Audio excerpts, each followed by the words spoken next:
Je suis fier de vous présenter le deuxième webinaire dans la série, celle de les structures de protection en cas de renversement, grâce au support de Financement agricole Canada. Nous allons vous donner des exemples d'incidents. Ceci constitue une méthode de formation utile. Notez que je vais faire référence à une SPR, c'est-à-dire une structure de protection en cas de renversement, mais je vais aussi parler d'un arceau. Les deux sont de façon interchangeable. Alors, les renversements sont peu fréquents, mais lorsqu'ils se produisent, ils ont de fortes chances d'engendrer des décès et des blessures invalidantes. Très utile, les statistiques compilées par le programme de surveillance SBAC révèlent que les tracteurs sont la cause principale des décès à la ferme. 43% des décès à la ferme sont dus aux tracteurs. Voici les décès dus au renversement et au écrasement. Les écrasements sont la principale cause de décès en agriculture, suivis de très près par les renversements. Réduire ou éliminer le risque de ces deux types d'incidents que les deux types d'incidents se produisent est important. En jetant un coup d'œil à la répartition des mécanismes de blessure en cause, nous constatons que les écrasements constituent la principale cause de décès.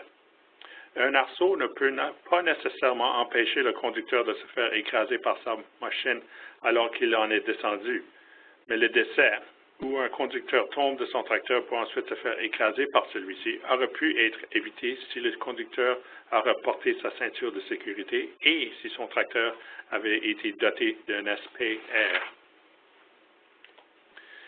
Il est bon de se rappeler que les accidents ne sont pas fortuits. Nous les considérons comme des événements exceptionnels, mais la recherche a permis d'établir qu'ils possèdent des facteurs de risque prévisibles qui peuvent conséquemment être évités. Nous avons ainsi remplacé le terme « accident » par « incident », ce qui contribue à faire évoluer les mentalités de manière à favoriser la prévention.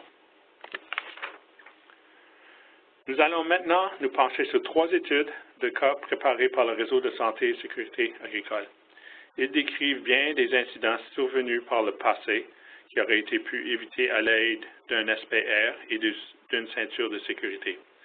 Les cas d'études constituent également un excellent outil pour favoriser le développement d'une attitude prudente. Alors, le premier cas, c'est Marc. Âgé de 18 ans, il avait terminé ses études collégiales et avait été admis comme étudiant à l'École de technologie supérieure rattachée à l'Université du Québec.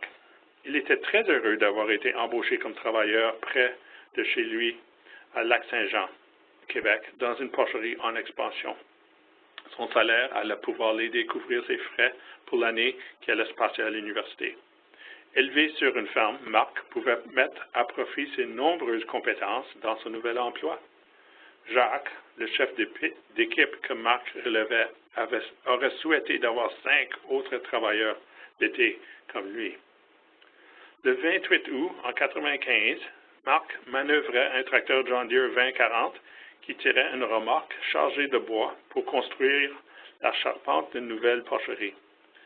Alors qu'il descendait le long d'une route secondaire revêtue de gravier, il a perdu le contrôle de son tracteur. Le tracteur a fait une embardée sur le bord de la route et s'est renversé, coinçant Marc sous l'une des roues arrière. Le tracteur ne possédait pas de structure de protection contre le renversement, ni de ceinture de sécurité, et la remorque n'avait pas de frein. Lorsque le personnel d'urgence est parvenu à dégager Marc de sous le tracteur, il respirait encore, mais il était inconscient. Il est décédé de ses blessures à l'hôpital 6 semaines plus tard.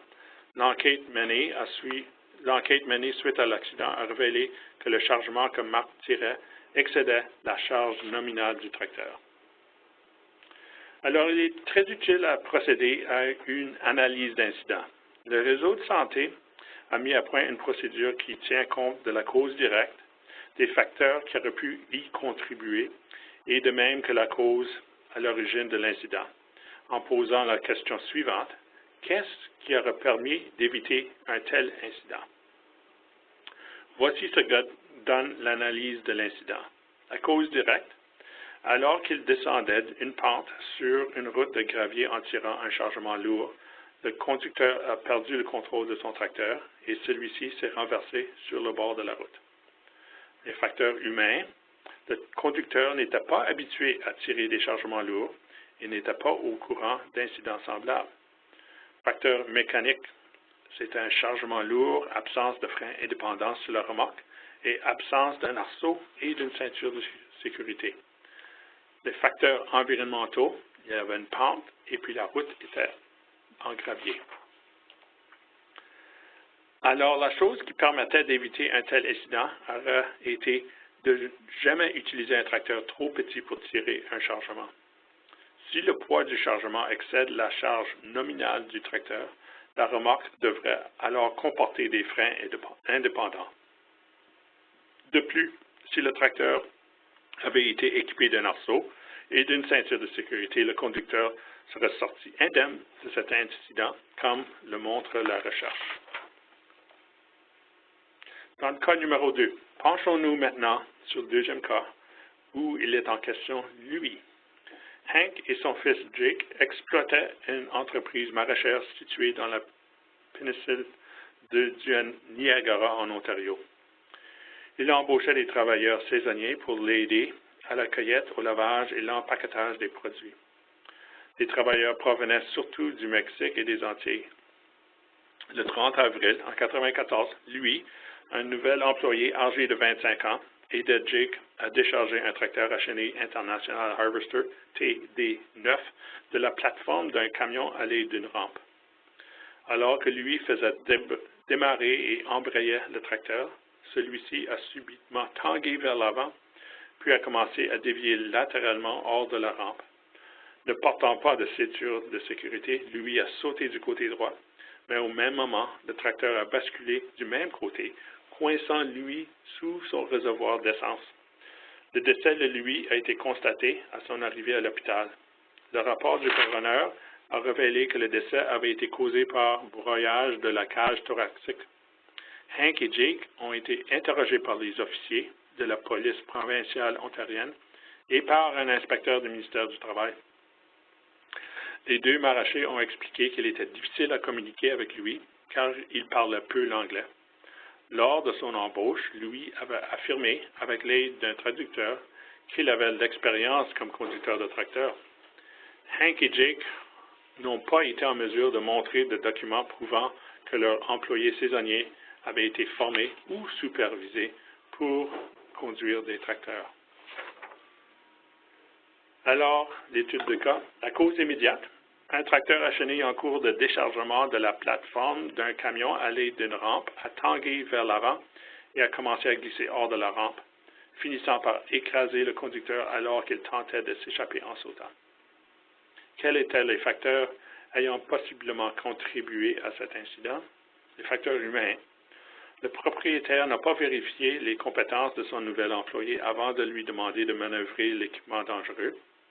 Le propriétaire n'a pas donné la formation nécessaire et il n'a pas assuré la surveillance adéquate.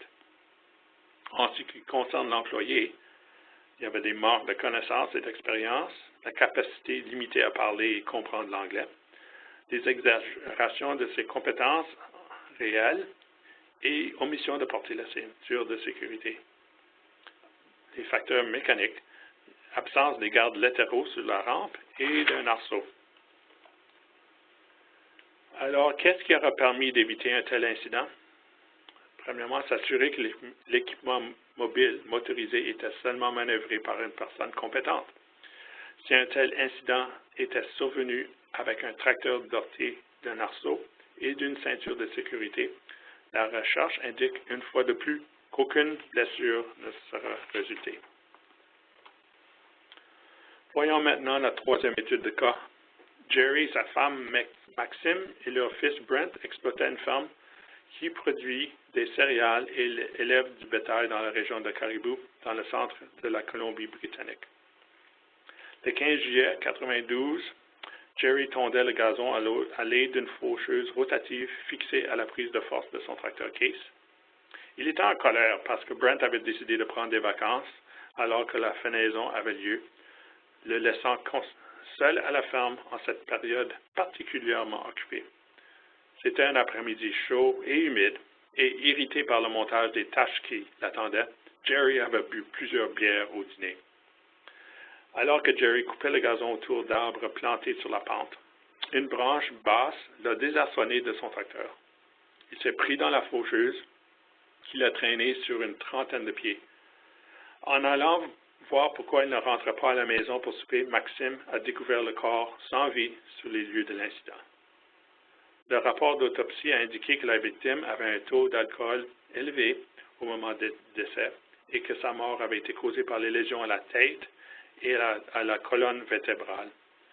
Le rapport d'enquête à la suite de l'accident a relevé l'absence d'un arceau, contrôle et de ceinture de sécurité sur le tracteur. Quelle était la cause immédiate de l'incident?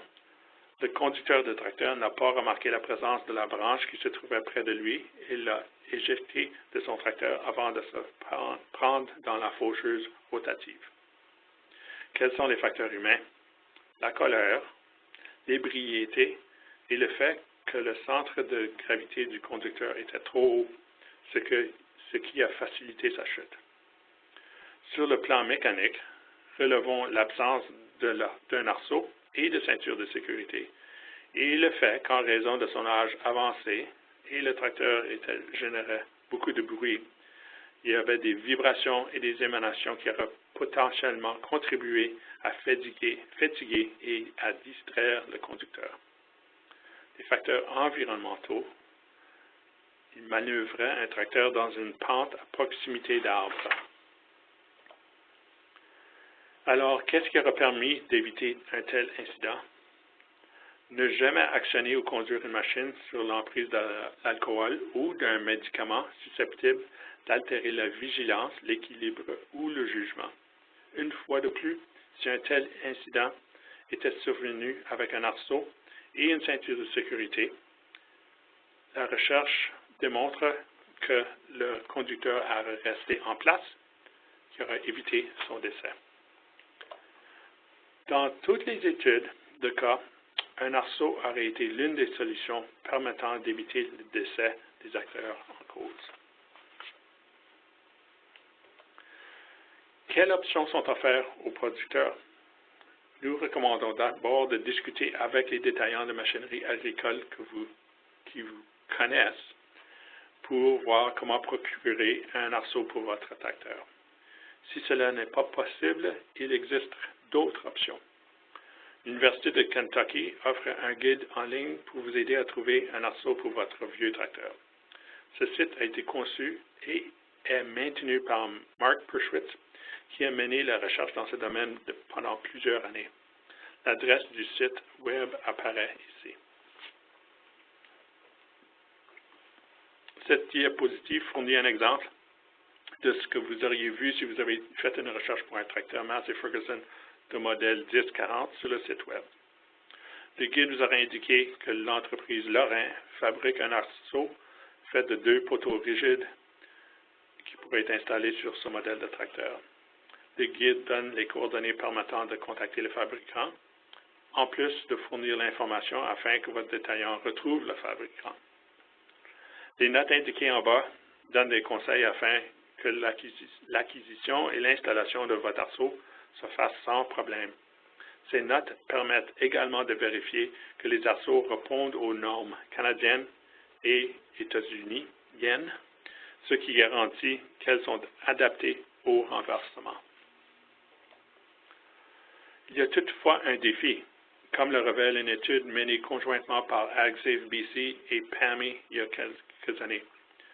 Dans le cadre de cette étude intitulée 5 Rollover Protective Structures in BC, un certain nombre d'arceaux ont été acquis et installés.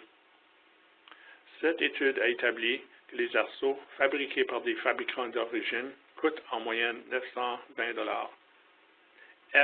FEO, qui veut dire fabricant d'équipements d'origine, comprend des entreprises comme John Deere, Case, New Holland et Kubota.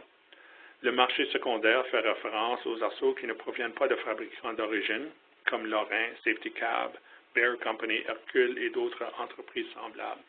Le prix moyen de CSPR est de 1 852 $. Il est aussi possible de fabriquer des arceaux sur mesure dans un atelier d'usinage. Leur coût moyen est 872 $. Toutefois, l'étude indique qu'en raison de la valeur relativement faible des vieux tracteurs, qui varie habituellement entre 1 000 et 5 000 $, les agriculteurs ont peu envie d'installer un arceau, donc le prix oscille entre 1 000 et 2 000 $. Cette étude a également testé les fabricants d'arceaux à la ferme et a déterminé que ces dernières pourraient peut-être être construites pour 334 $, ce qui rend l'option beaucoup plus attrayante pour les agriculteurs. Aux États-Unis, le National Institute of Occupational Safety and Health, NIOSH, a mis sur pied un outil en ligne pour construire des arceaux. Il fournit des plans et des instructions pour construire votre propre SPR à l'aide d'assemblage boulonné.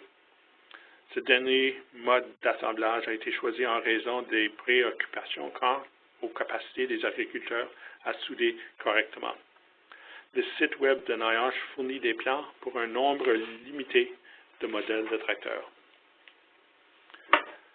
Si vous vous rendez sur le site web, vous verrez quelque chose qui ressemble à ça. Des modèles de SPR à coût modique offerts par la NIOSH conviennent aux tracteurs Ford et Massey Ferguson, comme indique la fenêtre située à droite de l'écran. AgriVita et PAMI travaillent actuellement à un projet pour des arceaux abordables. L'objectif de ce projet est de concevoir un modèle simple de arceau assemblé par la soudure, pouvant être construit directement à la ferme. Les caractéristiques envisagées pour cet arceau sont les suivants. Un faible coût, facilité à se procurer les matériaux et les pièces nécessaires à la construction, construction et installation simple, et conformité aux règlements et aux exigences en matière de responsabilité. Ce projet de recherche est en cours, mais ses résultats semblent très prometteurs. Cette diapositive montre un exemple d'arceau dont la clé du concept réside dans le fait d'éloigner le stress mécanique des points où sont situées les soudures.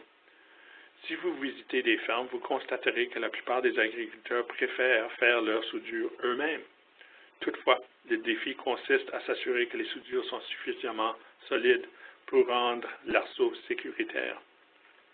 Sur cette image, utilisant une coloration différentielle pour représenter de divers degrés de stress mécanique, le rouge indique un stress élevé, le vert un stress intermédiaire et le bleu un stress faible.